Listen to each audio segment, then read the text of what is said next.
You are listening to I Am Refocused Radio with your host, Shamaya Reed. This show is designed to inspire you to live your purpose and regain your focus. And now, here's your host, Shamaya Reed. Hey, welcome to I Am Refocused Radio. We are here once again, and man, we have another special guest. We're going to talk to Melanie Andrews. She's an award-winning multi-platinum songwriter, vocal producer, music publisher, and we're going to learn all about what she does. She's done amazing work in the music industry. She's been part of the Janet Jackson Control album. I just want to welcome you, Melanie, to the show. Say, how you doing? Hi, thank you. So, man, I mean, you have a great history.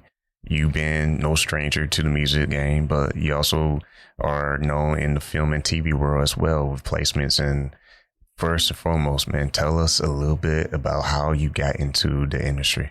Well, I grew up in the industry. My grandfather was Snooky Young, he was a very famous jazz trumpeter.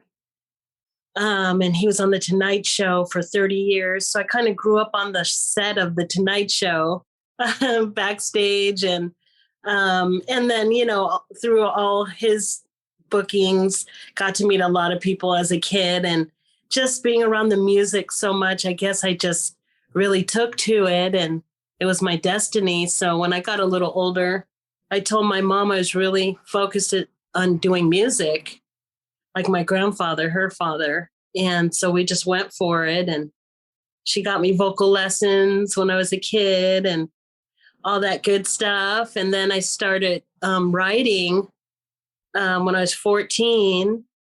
And my first lyric, like true, I would say, lyric I wrote was "Let's Wait a While."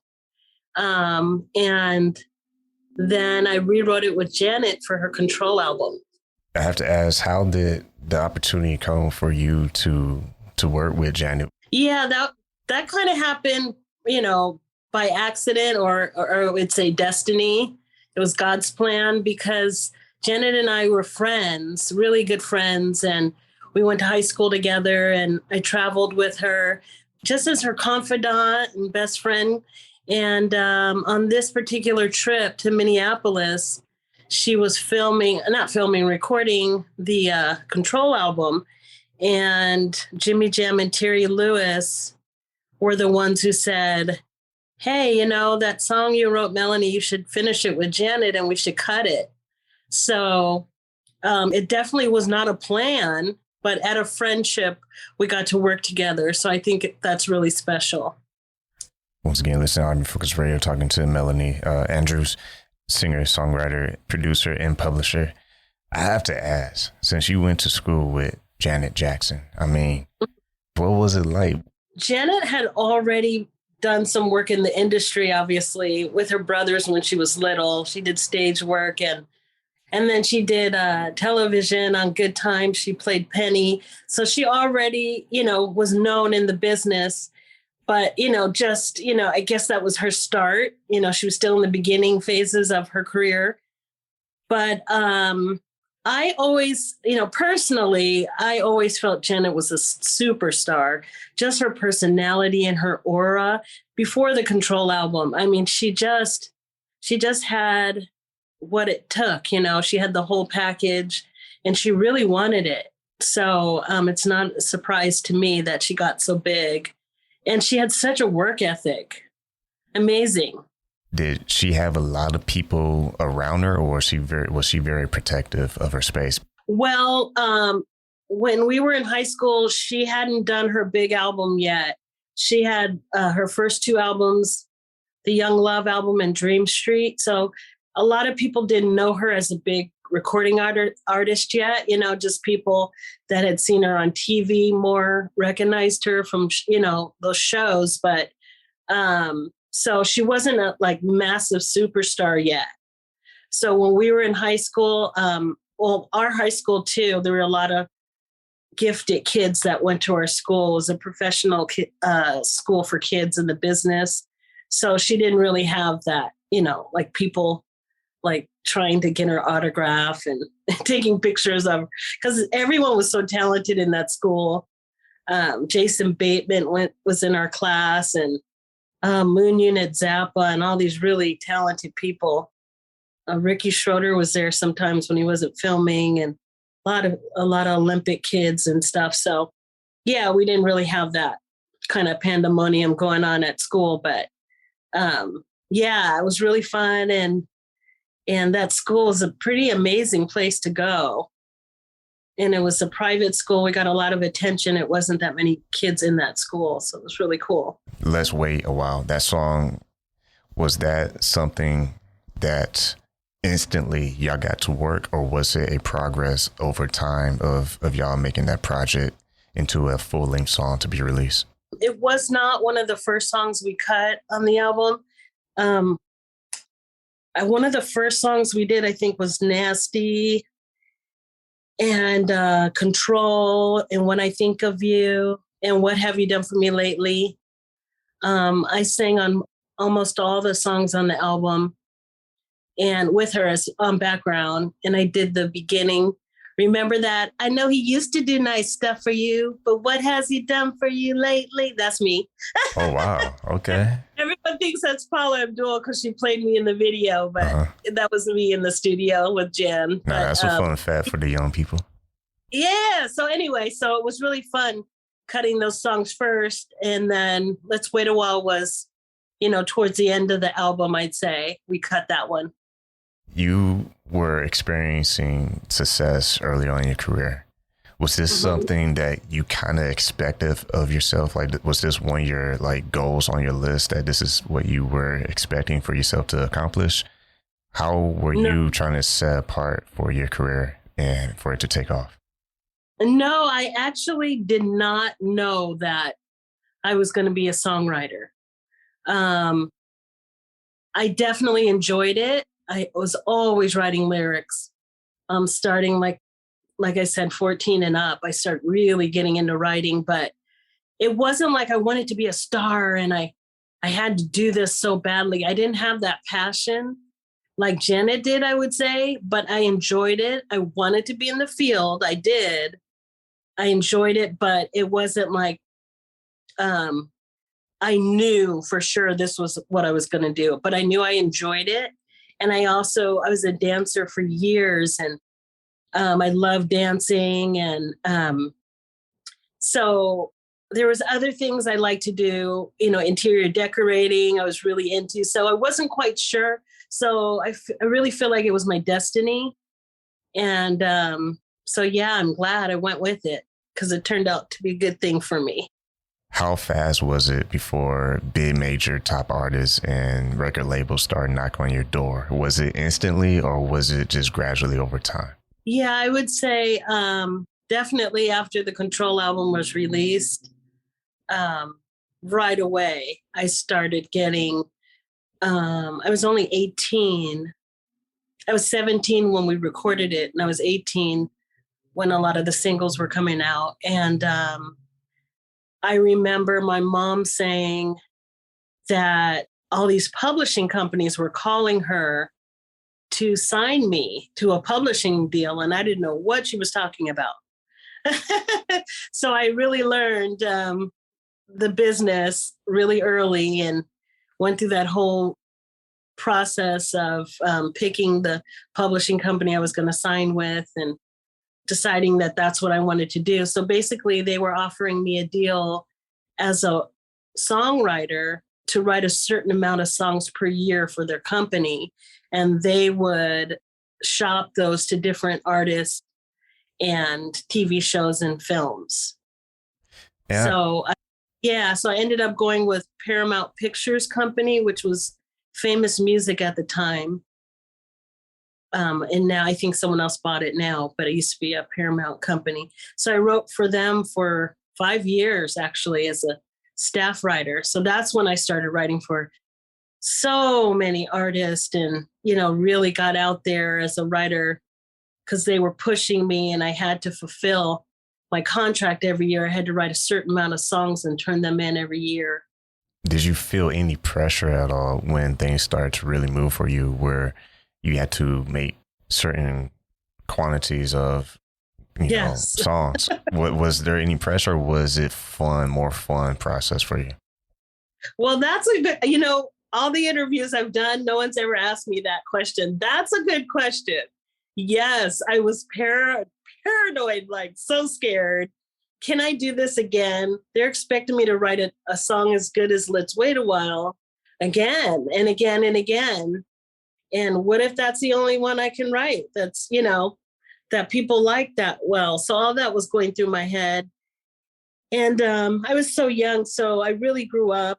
And I had to do this because I signed a contract. So it was good for me because it pushed me to grow as a writer and get more confident. And so I did pretty well with them in that deal. And we ended up having about 25 published songs come out after that. And, not all of them were hits. Some were just on TV shows and films. And then I got to work with Earth, Wind and Fire I did 3 songs for them,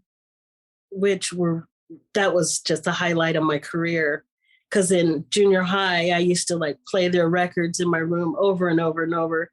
Boogie Wonderland in September and all their hits. And I was just obsessed with that band. And when I got a call to work with them, Paul Arnold, the engineer, actually hooked me up with them and said they wanted to write with me. Maurice White heard my stuff and wanted to write with me. And I thought it was a joke. He said, "Can Maurice White have your phone number?" And I was like, "You're kidding, right? Am I going to say no?" So I said yes. And then he called 5 minutes later. And I had to be cool. I couldn't be like, "Oh my gosh, you're my favorite band of all time." I had to just be businesslike and listen to what he wanted to do. So that was a great memory. But so I wrote 3 songs with them on the In the Name of Love album during that time that I was at the Paramount deal. And I came out in Japan and Europe and went platinum in Japan and Europe, In the Name of Love and Avatar album. Actually, I was on the Avatar album too. So I guess that would be the highlight of my career to this point, working with them. When things were really moving in your career, it's become like a stamp. You have the industry looking at you. You have big names in the industry calling you and talking to you. Did you have a mentor throughout this process, or someone that you looked up to, someone that you talked to keep you, motivated and just focused? Or did you kind of have Janet and other friends just kind of be in your circle? After Control, I would say it was my mother. During, when we were younger, me and Janet were besties. So we were always helping each other and keeping each other uplifted and everything. But as we grew up and became women, and she got really famous, we kind of grew apart a little as, hanging out like we used to when we were in school, but we always still loved each other. And when we would see each other, we'd be so happy to see each other. But after Control, I would say it was more my mother was my confidant. She was an amazing woman and mother and friend. She's still alive, but she really was able to help me because she was, Snooki Young's daughter. So she had been in the business her whole life, and she was a music major in college, and she had an amazing voice. And she was an really famous model from the 60s, and she had done covers, and that's how I got to be the first Black Gerber baby, because of my mom's modeling career. So she was behind me, my mom. So I would say my mom, and I did have 2 other mentors that were in the business, I would say helped me the most, with advice and made me grow as an artist. That would be Benjamin Wright, the producer, songwriter, arranger extraordinaire that wrote and produced for everyone. He did Don't Stop Till You Get Enough with Michael. On and on. Benjamin Wright. He just, you have to look him up. It's too many. He has too many hits to talk about. But Benjamin Wright was one, and Chuckii Booker would be another. He was like a brother to me, and he helped me so much grow as an artist. Did you have a gut feeling that you get into the TV world? You have film and TV placements with Fox TV, Glee, and ABC's General Hospital. I mean, Yeah. did that blow your mind? Was that something that you thought about you would want to tap into one day? Yeah, it's funny. It did blow my mind. Still to this day, every time I hear a song that I've worked on the radio or TV, and Let's Wait a While plays every single day all over the place still. And my kids always go, Mom, why do you scream every time you hear it? Aren't you used to that? And I'm like, no, you don't understand. I'm so grateful. And I don't get used to it. It's still like the first time for me. Every time I hear something I worked on, whether it's just me singing background on someone else's songs, I'm just a grateful type person.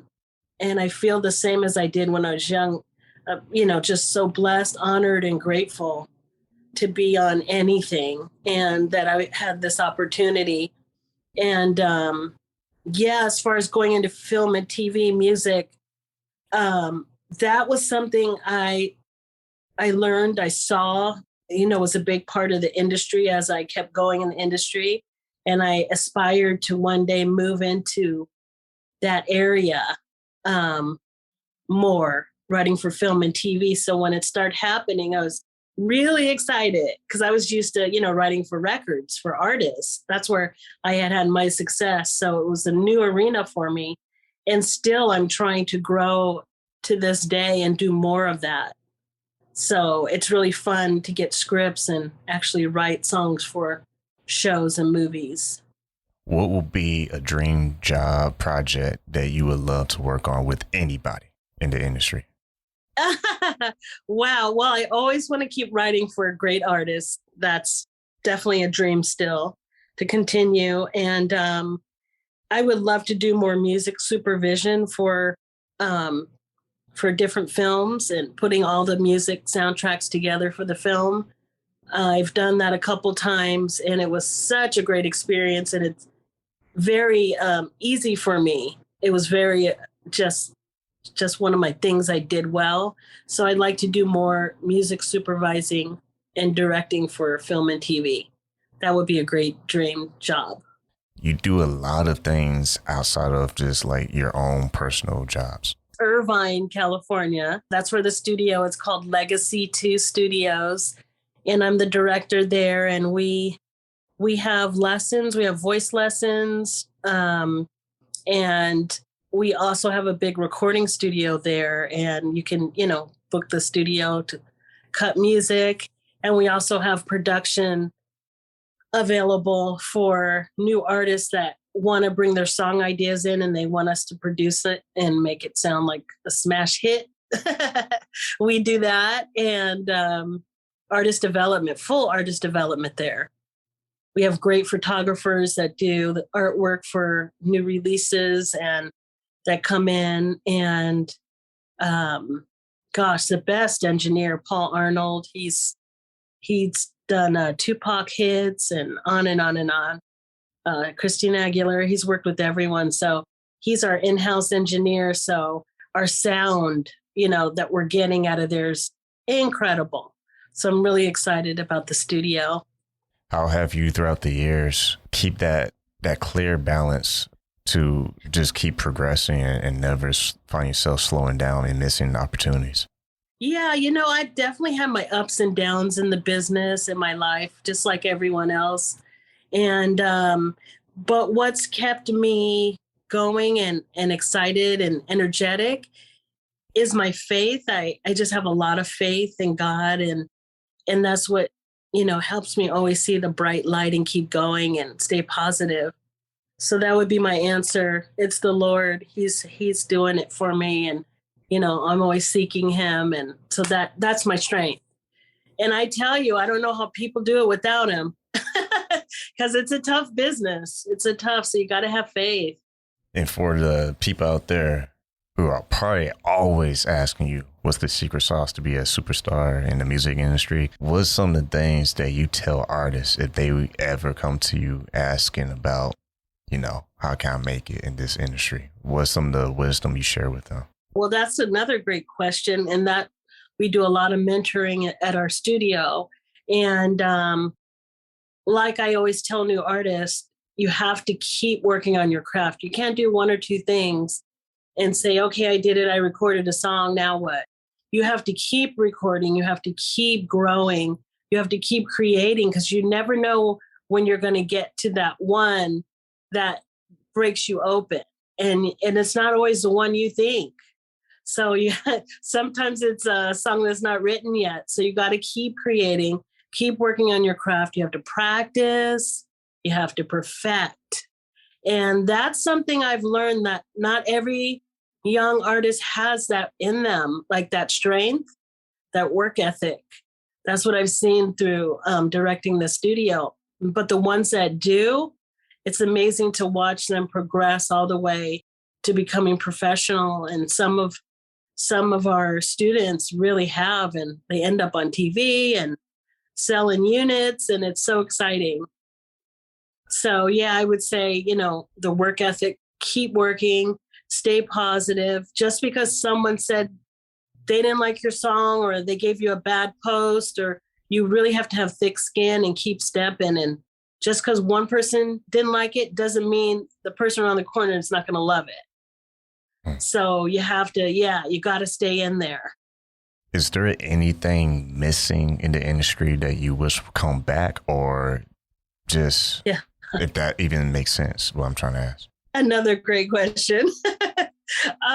Yes, the industry is so different from when I first started in this business in the late 80s. Oh my goodness. The internet, kind of destroyed the music business with the way it was working back then. It's also helped the music business as far as artists being able to go direct to consumer now and put their own music out without having to go through labels. So there's pros and cons, but personally, I like the old days better. In a sense, definitely the royalty rate has dropped. We made a lot more money before the internet came out as songwriters. It's definitely a new game. So that part's been hard, but the good stuff is, even anyone can really make their music and get it out to people faster now. So that's the positive side. So pros and cons, I guess about that. But what else is missing? The artist development that the labels used to do. They don't do that anymore. So that's one of the reasons why we have Legacy 2 Studios, because we believe in artist development, and it really is an important thing for an artist. So that I wish we had more of, like before, really helping the artists in different areas that they need to come out as an artist and be successful. The labels just don't do that anymore.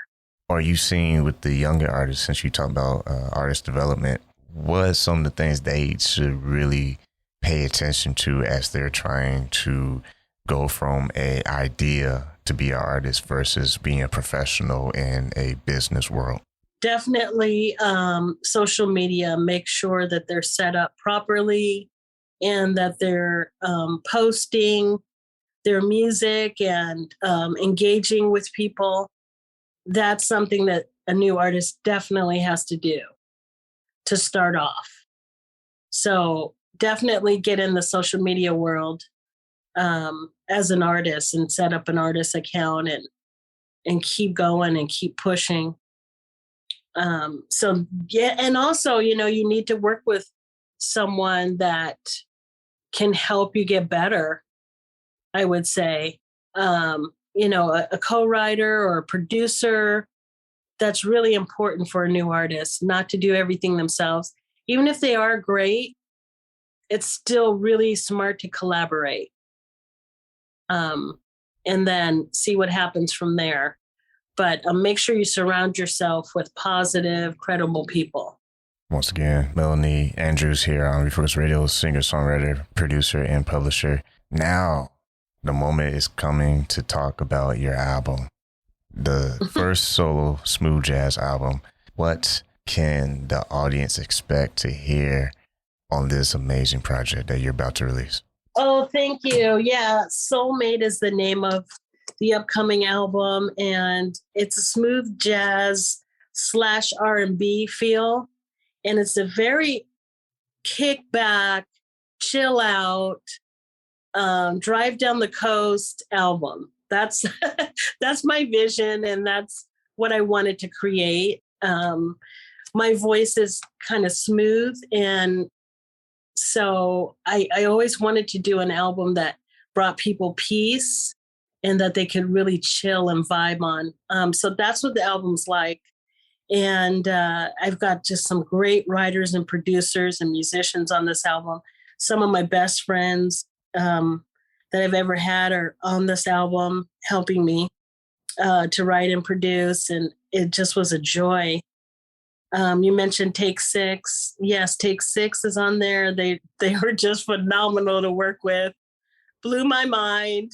Unbelievable, those guys and that harmony. And I had Paul Jackson Jr. on guitar, Chuckii Booker on keys, Herman Jackson on keys, Del Atkins on bass, Joey DeLeon on percussion, Brendan Fields on flute, Wes and Chris Laurie on drums and trumpet, Gentry Daniels on writing, producing, keys.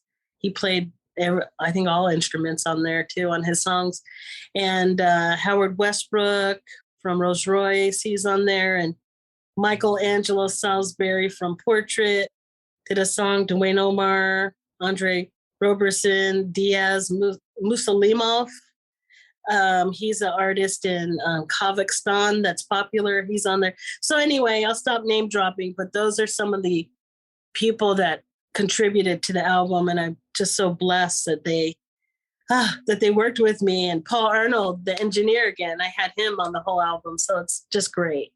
You can name drop any name drops you want to, because you have most names that most people have in their own careers. So that's, I mean, that speaks volumes. When you work on this project, were the songs is just hammering out like clockwork, or was this something that took a while to put together the way you want it? Yeah, it took me close to a year. And some of the songs that I put on the album were songs that I written years ago that I remade for the album. And then some were brand new that I wrote on the spot with these guys. And yeah, it was just a fun process, and always keeping in mind, all about love and positivity. And that's why I called it Soulmate, because it's just about love and being in love and trying to find that soulmate and that right one. And it's pretty cool. I hope you like it. True honor having Melanie Andrews here, singer, songwriter, producer, and publisher. Before we let you go officially, what would you like to share with the audience that we haven't covered so far? Well, one of the things lately that I've been doing interviews for was the Gerber Baby Ads. When I was 6 months old, I was the first African-American Gerber baby in a national ad campaign.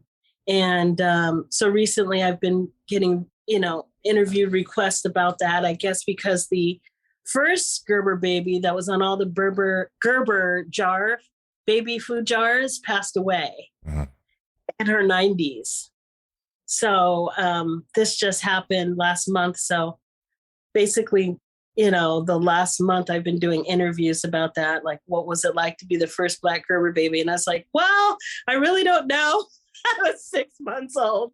But I mean, seeing the pictures and the ads and stuff I did is pretty cool. And my mom told me about all the shoots and how fun it was. And I was in Ebony and all those magazines on the jars of the baby food. So I guess that's the only thing we really didn't cover that I'm doing right now. And the album is getting ready to be released, I believe, the end of this summer. So we're gearing up. Is there a special email that they need to find to do a project with you, or can they just contact you on your social media? Yeah, you could go to my website. It would be melanieandrews-soulmate.com. And then you can get to me on there. Those go directly to me, the inquiries. So, yeah. So, and Melanie is Melanie, Andrews-soulmate.com. That would be the best way. Well, there you have it, Melanie Andrews. I want to say, first and foremost, man, true, amazing honor having you on the show today, having a little part of history, and man, some fun facts about Janet Jackson and your amazing resume. Like I said, it's so long. Like, if I really did this justice, it'd probably be an hour-long interview. But having you to be here today and share your little wisdom and your experience, hopefully it inspires people. And I just want to say thank you for your time. Thank you so much for having me.